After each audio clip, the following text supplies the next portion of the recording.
Swayam Prabha. Digital India. Educated India.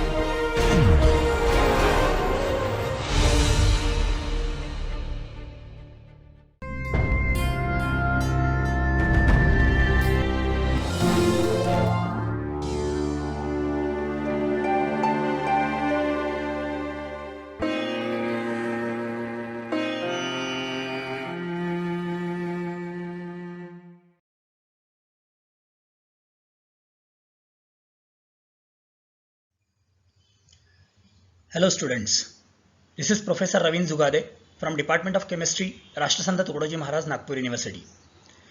In this module, we will be discussing about crystal field theory, which is an important theory for explaining the properties of the coordination compounds. We have discussed the properties of coordination compounds on the basis of valence bond theory in previous module.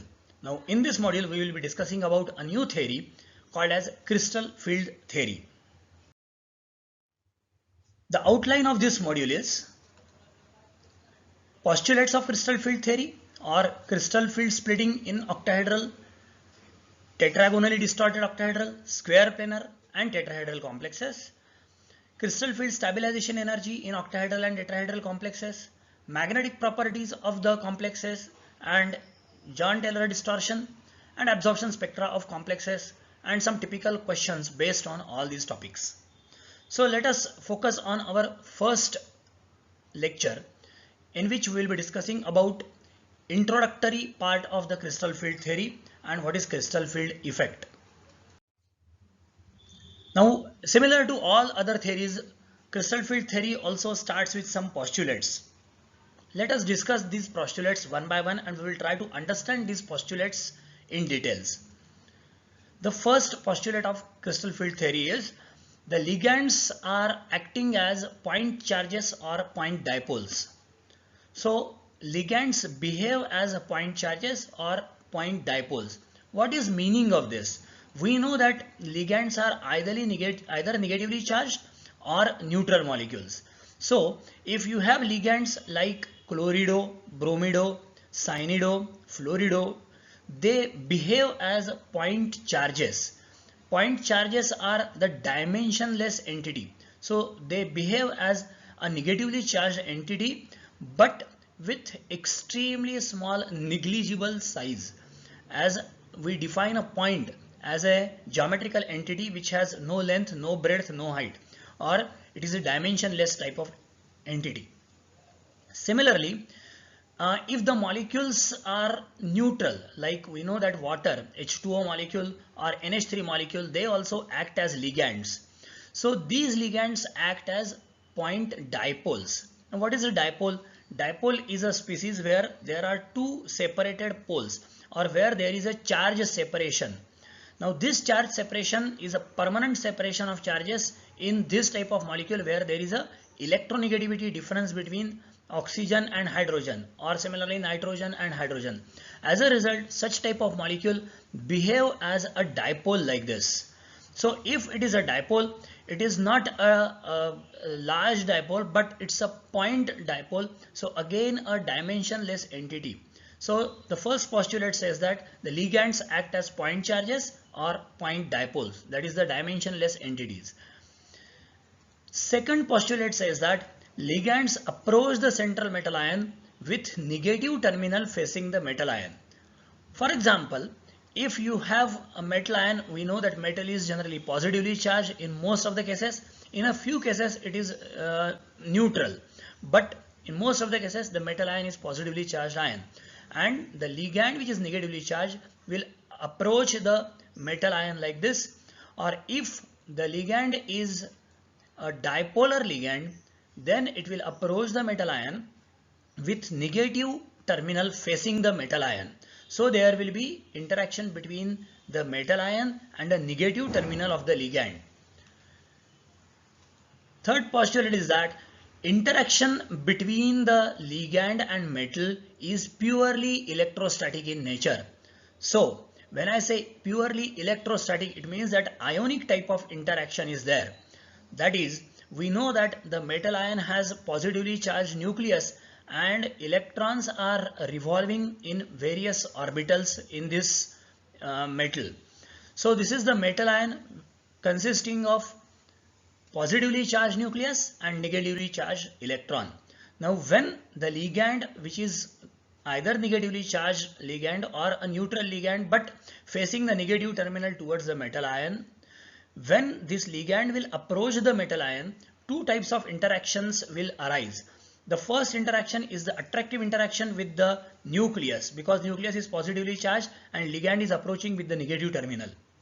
So there will be an attractive interaction between the nucleus and the ligand, and at the same time there will be repulsive interaction with the ligand and the electron present in the metal, because metal is having both the charges, the positively charged nucleus and negatively charged electron, and as a result both the types of interactions will take place, and this type of interaction is purely electrostatic or ionic type of interaction.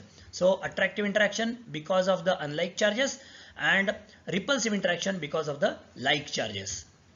And one important postulate is there is no mixing of orbitals of metal and ligand. Now while discussing valence bond theory, we have seen that according to valence bond theory there is an overlapping of hybrid orbital of the metal and ligand orbital, and according to valence bond theory we have seen that the hybrid orbital of metal is empty whereas the ligand orbital is filled, and there is an overlapping of orbitals between the two. But crystal field theory clearly indicates that there is no such overlapping and there is purely electrostatic metal ligand bond, that is an ionic type of bond. It means that when we say valence bond theory is this type of approach, but according to crystal field theory there is no such overlapping exists between the metal and ligand.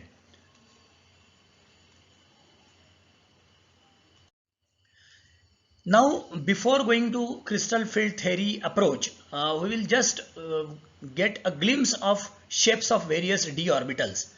Now we know that there are 5 d orbitals: dxy, dyz, dxz, dx square minus y square and dz square. Let us discuss their shapes. Now all of them are double dumbbell shaped, and this is a dxy orbital which is present in the xy plane, whereas there is no z component in this orbital. So this orbital is present in the xy plane. Now this positive and negative charges, they are not the charges but they are the signs of the wave function, and we know that d orbitals have same wave function sign on opposite lobes. Now this is dxy orbital present in the xy plane. Similarly this is yz orbital which is present in yz plane. Third orbital is dxz orbital which is present in xz plane. So you have 3 orbitals, their lobes are in xy, yz and xz plane.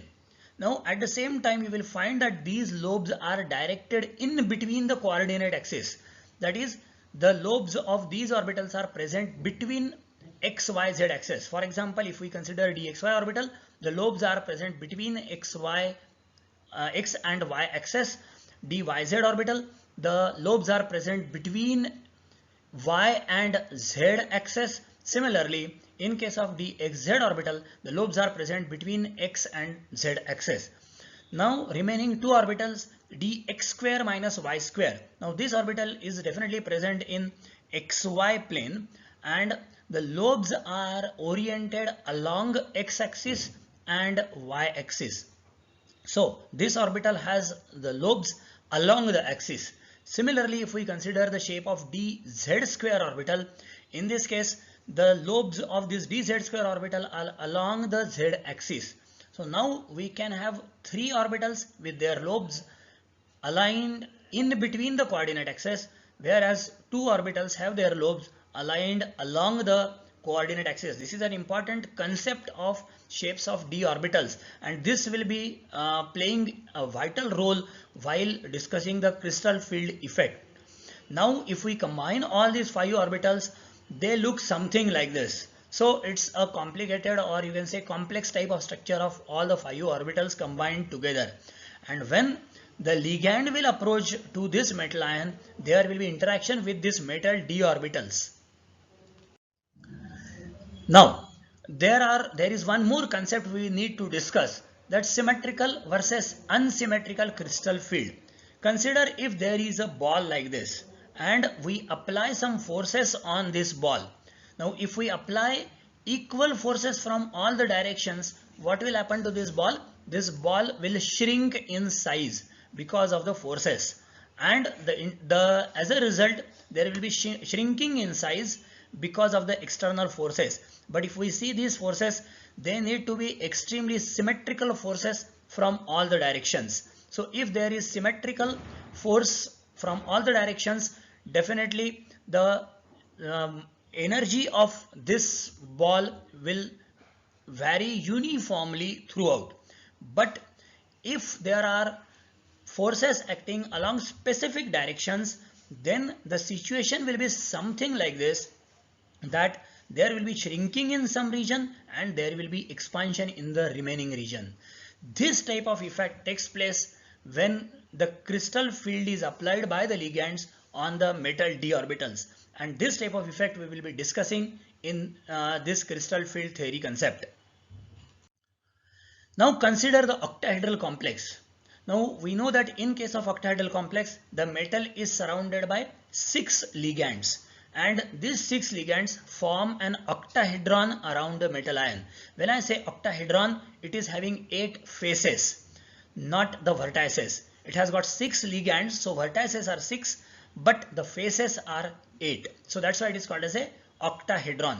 Now in octahedral complex, the approach of the ligands towards the metal is something like this. Now if we observe this carefully, you will find that the ligands are approaching the metal ion along the XYZ axis. The approach of the ligand towards the metal ion is along the coordinate axis. These ligands are coming along positive and negative x-axis. These two ligands are approaching along positive and negative y-axis, whereas these two ligands are approaching along positive and negative z-axis. As a result, the approach is along the axis. Now, what is the impact of this? As a result, you will find the force which is exerted on the metal d orbitals is not uniform throughout, or it is not a spherical field, but it is localized field along specific directions. As a result, those orbitals which are having their lobes directly in the path of the ligand will experience greater repulsion, and those orbitals whose lobes will be in between the axes will experience less force of repulsion. Let us discuss this in details. So in case of octahedral complex, the approach of the ligand is along x, y, z direction. Now, if the field is exerted by the ligands on the metal d orbitals, now we know that there are 5 d orbitals. The energy of all the 5 d orbitals will first increase, and the increase in energy will be because of repulsive forces between the electrons present in the metal d orbitals and the ligands which are negatively charged. Now, after increase of this energy, we know that there are 3 orbitals whose lobes are lying between xy, yz and xz axis, whereas there are 2 orbitals whose lobes are along the axis.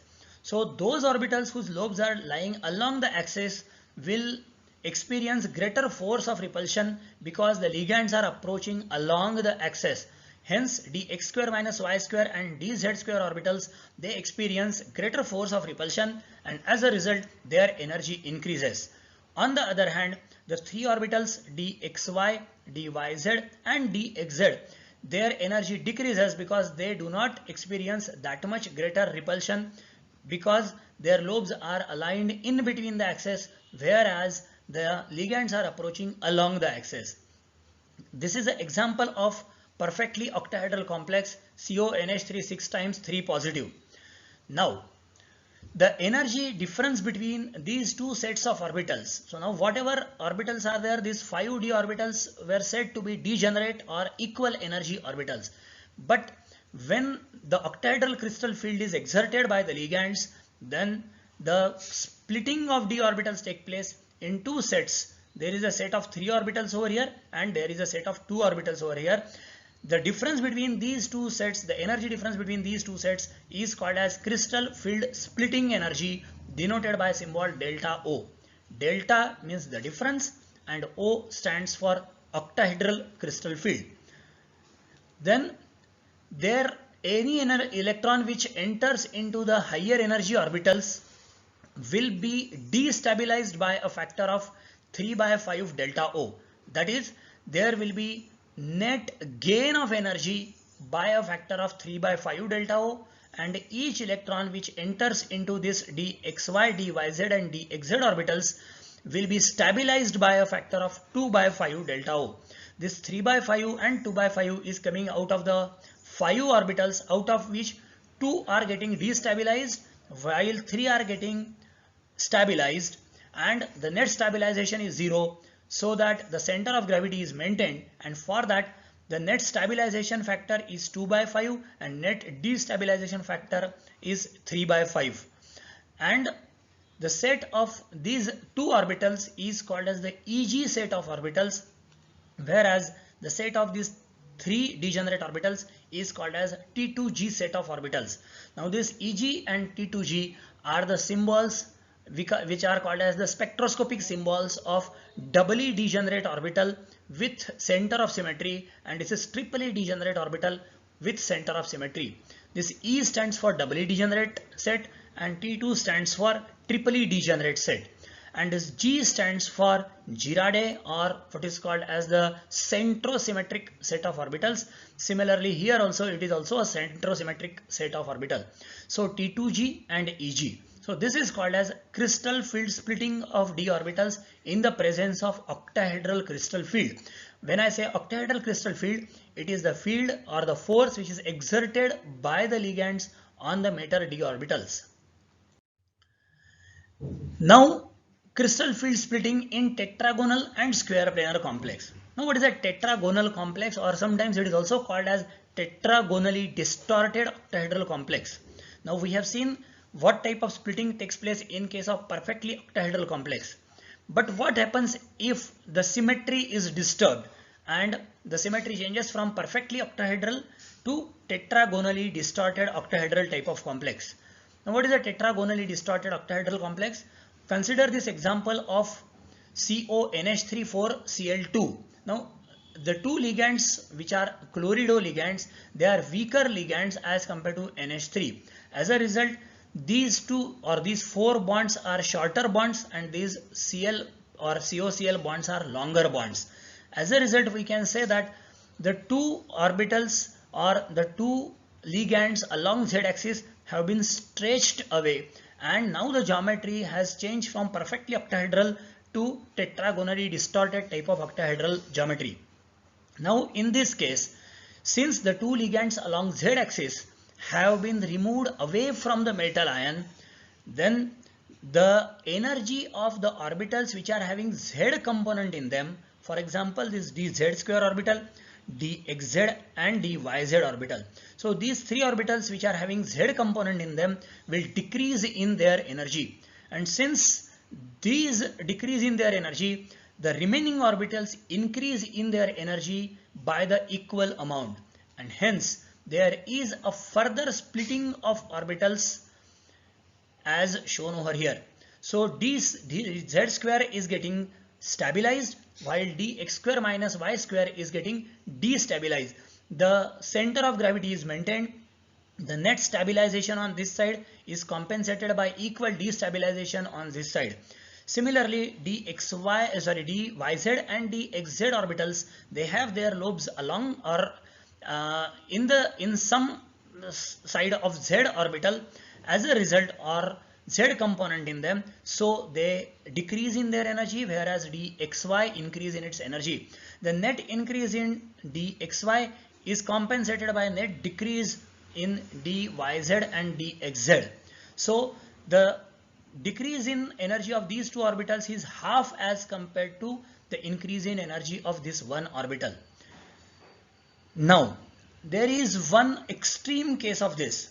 By removing this 2 or by elongating these z component ligands further away from each other and slowly removing them away from the metal ion, it leads to another geometry called as the square planar geometry.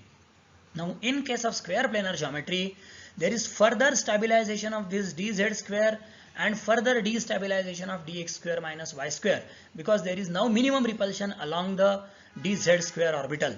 Similarly, dxy will increase in energy because now the ligands are present only in the xy plane, whereas dyz and dxz orbitals will decrease in their energy because now the z component has further reduced, since the two Z ligands have been completely removed from the complex. Example of this tetrahedral complex is NiCN4 2 negative. So now from CONH3 which is a perfectly octahedral complex to CONH3 4Cl2 which is a tetragonally distorted octahedral complex, and now NiCN4 which is a square planar complex. So this is how the crystal field splitting takes place in octahedral complex, tetragonally distorted octahedral and square planar complex. The energy gap between these two sets of orbital is denoted by delta 1. Energy gap between these two orbitals is denoted by delta 2, and energy gap between these two is denoted by delta 3, and the total splitting is denoted by delta SP, where SP stands for square planar geometry. Now what happens in case of tetrahedral complex? Now observe the shape of the tetrahedral complex, which can be considered as a part of a cube. Now in case of tetrahedral complex, the ligands are approaching to the metal ion like this to form the perfectly tetrahedral type of geometry. Now if we see this approach of the ligand carefully, you will find that the ligands are approaching not along the axis but in between the axis. The effect is exactly opposite to what has happened in case of the octahedral complexes. So as a result, the effect or the impact on the splitting of the d orbitals will be exactly opposite. We will see how it affects the splitting of the d orbitals. Consider the tetrahedral complex like NiCl4 2 negative. Now in this complex, the 5 d orbitals are degenerate in the absence of any ligand. So in case of isolated metal ion or free metal ion, the 5 d orbitals are degenerate. But when there is a approach of ligands along the tetrahedral direction, that is in between the XYZ axis, then the effect is exactly opposite. Those orbitals which are having their lobes along the axis, they experience less force of repulsion, while those orbitals whose lobes are in between the axis, they experience greater force of repulsion. As a result, there is a stabilization of these two orbitals and destabilization of these three orbitals. The total splitting or the energy gap between these two orbitals and three orbitals, that is called as or denoted by delta T, called as crystal field splitting energy in tetrahedral complex. T stands for tetrahedral. And the net destabilization of these three orbitals is 2 by 5 delta T, while the total stabilization by these three orbitals is 3 by 5 delta T. Every electron which enters into these two orbitals will stabilize the complex, and every electron which is entering into these three orbitals will destabilize the complex. The set of three orbitals with higher energy is denoted by T2, again a spectroscopic symbol for triply degenerate orbital. But there is no G over here, because if we observe this complex carefully, it has no center of symmetry, whereas octahedral complexes have a center of symmetry. In the remaining two orbitals with lower energy are denoted by symbol E. E stands for doubly degenerate set of orbital, and there is no G subscript because again the complex has no center of symmetry. So overall, if we see the crystal field splitting of the d orbitals, the isolated metal ion has all the 5 d orbitals which are degenerate, or free metal ion has all the 5 d orbitals which are degenerate, whereas if we go to octahedral crystal field, in case of octahedral crystal field, there is a splitting of d orbitals as dxy, dyz and dxz, which are called as the T2g set of orbital with lower energy, and dx square minus y square and dz square, which are called as the EG set of orbitals having higher energy. When we go to tetragonally distorted octahedral complex, where the ligands along z axis have been elongated. So elongation along z-axis, if it is there, then those orbitals having z component in them decrease in their energy, whereas those orbitals which are having only x and y components in them increase in their energy. So there is a further splitting of d orbitals. So there is further what we called as lifting of degeneracy of the d orbitals continuously from isolated metal ion to the octahedral complex to tetragonally distorted octahedral complex.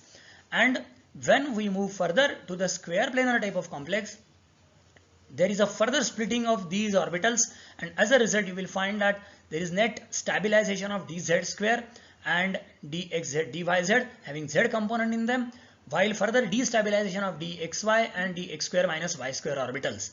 So this is how the crystal field splitting takes place in octahedral, tetragonal and square planar complex.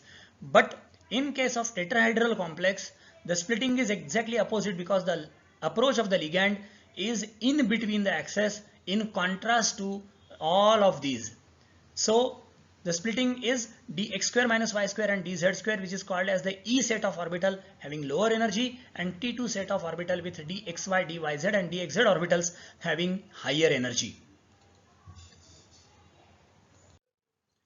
Now let us consider the factors which affect crystal field splitting energy. That is, for octahedral complex it is represented as delta O or 10 dq.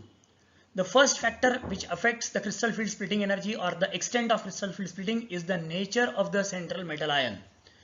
Now we can have different cases. For example, if you have same metal ion in different oxidation states, we know that there are some metal ions which have tendency to show different oxidation states, like Fe2 plus, Fe3 plus, Mn2 positive, Mn4 positive. Similarly, you can have cobalt 2 positive, cobalt 3 positive, etc. Now, if you have same metal ion with different oxidation states, then it has been observed that the value of crystal field splitting increases with increase in charge on the metal ion. That is, delta is directly proportional to charge on the central metal ion. That is, take an example of COH2O6 positive and COH2O6 3 positive. In this case, cobalt is in +2 oxidation state. In this case, cobalt is in +3 oxidation state. The value of delta O is found to be 9300 centimeter inverse in case of cobalt 2 plus, whereas it is 18200, almost double as compared to this when the oxidation state changes from +2 to +3. This is quite obvious because, see, if there is a higher positive charge on the metal ion, there will be stronger approach of the ligand, and closer approach of the ligand will lead to exerting stronger crystal field, and because of the stronger crystal field there will be larger splitting in the d energy orbitals or orbitals of the d energy d orbitals. As a result, you will find that with increase in the oxidation state of the metal ion, the increase in the value of delta O is observed. Second aspect of the metal ion is different metal ions with same oxidation state. If you have two different metal ions in the same oxidation state, then the value of crystal field splitting is found to be more if the number of d electrons are less.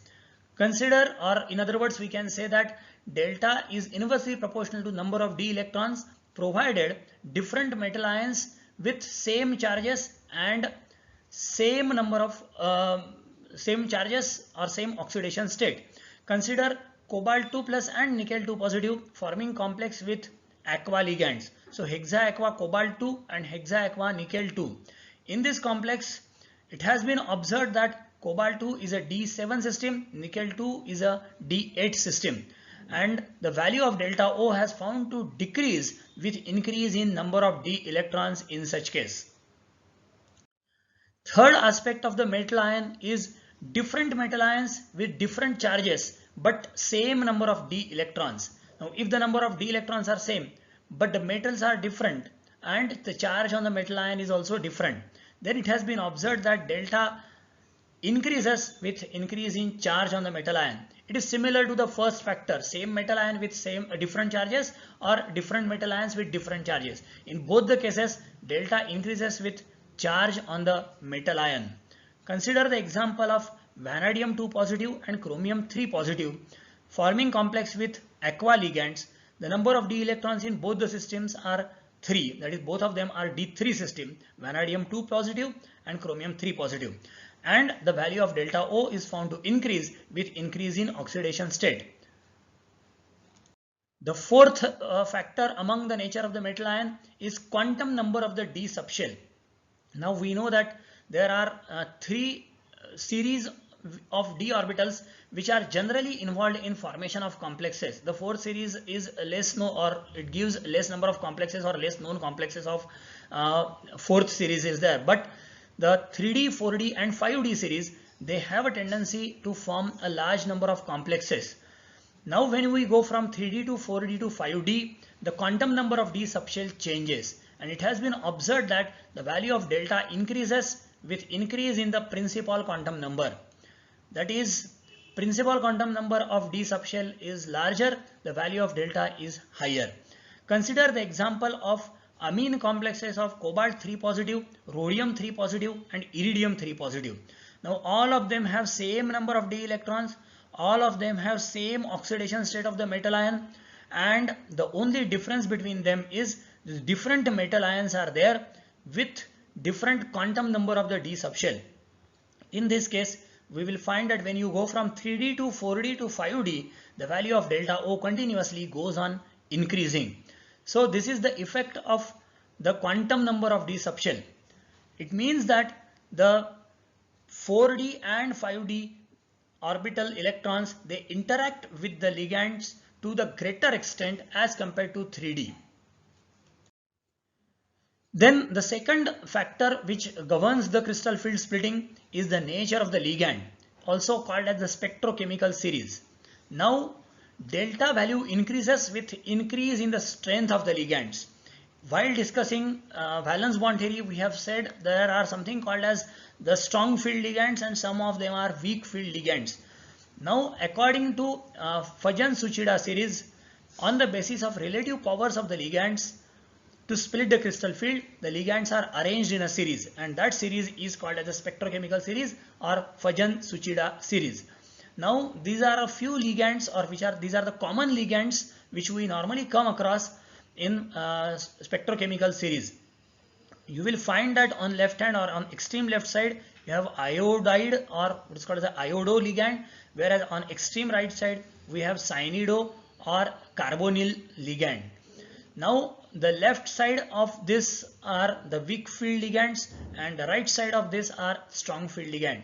So from iodide or iodo ligand to carbonyl, when we move from this to this direction or in the right side, we observe that the field or the strength of the ligand goes on increasing. That is, when we move from here to here, the crystal field splitting goes on increasing from left to right.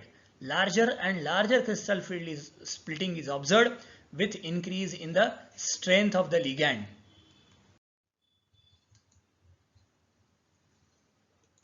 Then the third factor which governs the crystal field splitting energy is the geometry of the complex. We know that different complexes have different geometries. It has been observed that in case of square planar complexes, the value of crystal field splitting is highest, whereas in case of tetrahedral complex, it is lowest. It is also observed that if the metal ion and the ligand are same, then for the same pair of metal and ligand, and also for the same metal ligand distance, the value of delta Sp is of the order of 1.3 times the value of delta O, whereas the value of delta T, that is tetrahedral crystal field, is of the order of, or crystal field splitting, tetrahedral crystal field splitting is of the order of 0.45 times delta O. So these are the various factors which affect crystal field splitting energy or delta O or 10 dq value. So now this is all about introduction to crystal field splitting and the factors which affect crystal field splitting energy. Remaining portion or the next portion of this module we will continue in lecture 2. Thank you very much.